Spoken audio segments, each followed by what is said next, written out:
આજુબાજુમાં પ્રોગ્રામ હાલે છે.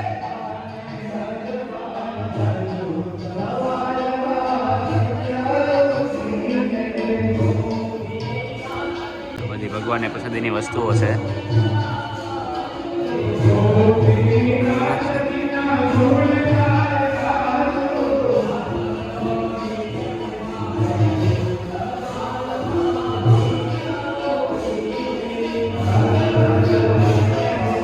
2 hours later. આપણે અત્યારે જમવા આવી ગયા છીએ. 2 શાક છે, અમે એક જ લીધું છે, એક આને લીધું છે. એટલે રોટલી, ખમણ અને આ શું છે? આ શું છે? સ્વીટ કહેવાય એને. એટલે અચ્છા, સ્વીટ કહેવાય એમ ને? ઠીક, સ્વીટ છે, ઓકે. અને છાશ ને દાળ ભાત અને ખમણ. શું કાકી હો તમે? એટલે આ ભાઈ પ્રમાણ વીઆઈપી છે એમ ને? ઓકે, વાંધો નહીં. તો તમને પાછા જલ્દી મળવી. A few moments later. હવે ગઢડાને બાય બાય કહેવાનો ટાઈમ આવી ગયો છે. આપણે દરબારગઢ ખુલ્લો હોય તો આજે જવાનું બાકી છે. એટલે દરબારગઢ જાઉં પછી નીકળશું.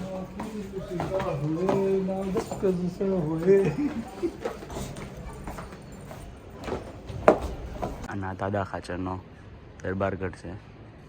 હાથમણા બાર ઓરડો. અત્યારે તો અહીંયા પ્રાર્થના સભાને એવું હતું એટલે બધું બંધ છે ને. તે દરબારગઢમાં દર્શન ક્યાંક ખુલ્લા છે ને કરી લઈ.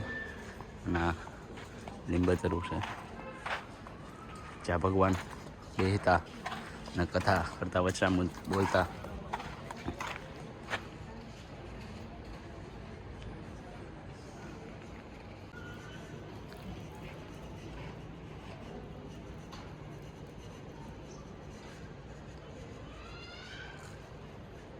ગઢડાથી જાય છે સારંગપુર.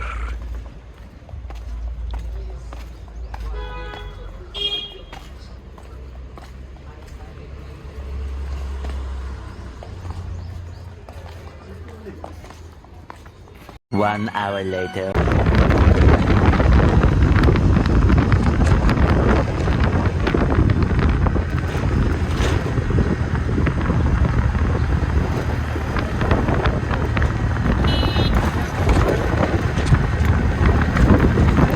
ગાઈઝ આપણે પહોંચી ગયા છીએ સારંગપુર.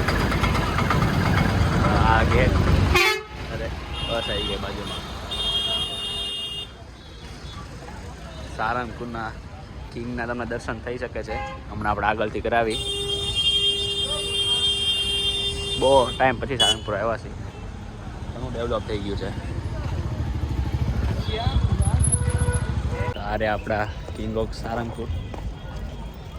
અને સામે મંદિર છે. આપણે અત્યારે હરિમંદિરમાં એન્ટર થાવી છીએ. મેન મંદિરમાં તો આપણે દર્શન કરીએ. હવે હરિમંદિરમાં દર્શન કરી લઈ. અહીંયા લક્ષ્મીનારાયણ દેવ અને ગોપીનાથજી મહારાજ, હરિકૃષ્ણ મહારાજ, રણછોડરાય, સ્વામિનારાયણ ભગવાન, ગોપાળાનંદ સ્વામી છે. આ સાઈડ 2 આચાર્ય છે.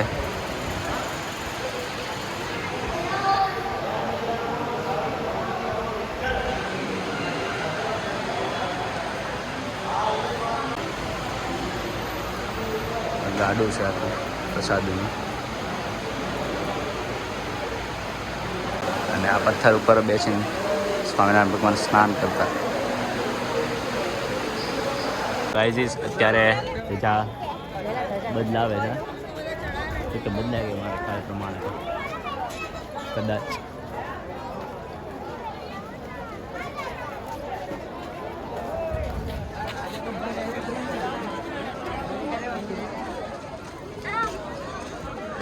જીવા ખાચરના દરબારમાં જવાનું છે. કર્તવ્ય જીવા ખાચરના દરબારમાં પહેલા પછી બેસીશું.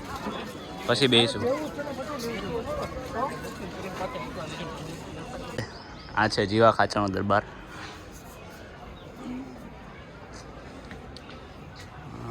એટલે આ વચ્ચે આવે દર વખતે.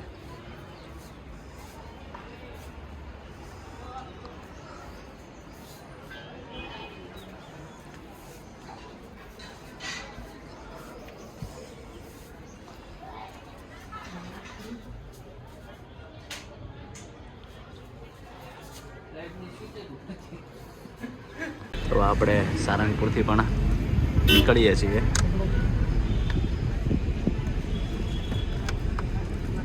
હવે આપણે જઈશું સ્ટેશન ને પછી જોઈએ હવે પેટ પૂજા કરવી કે આવી કંઈ નક્કી નથી હજી.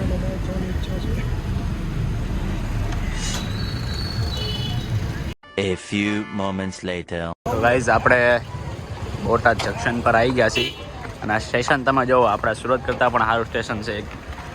લુકમાં તન અને આમ ક્લીન તન છે. અને અત્યારે હવે અમે થોડીક પેટ પૂજા કરી લીધી છે.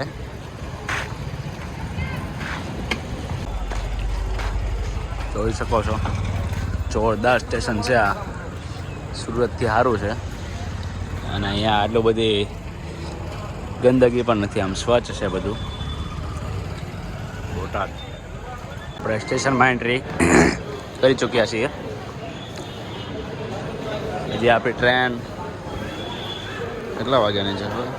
7:38 થઈ ને. આપણી ટ્રેન 8 વાગ્યાની છે, 7:53ની કદાચ. અહીંયા ઘણી ચોખ્ખાઈ છે, બધું ક્લીન જ છે એકદમ. ક્યાંય વેસ્ટ કચરું એવું કાંઈ છે જ નહીં.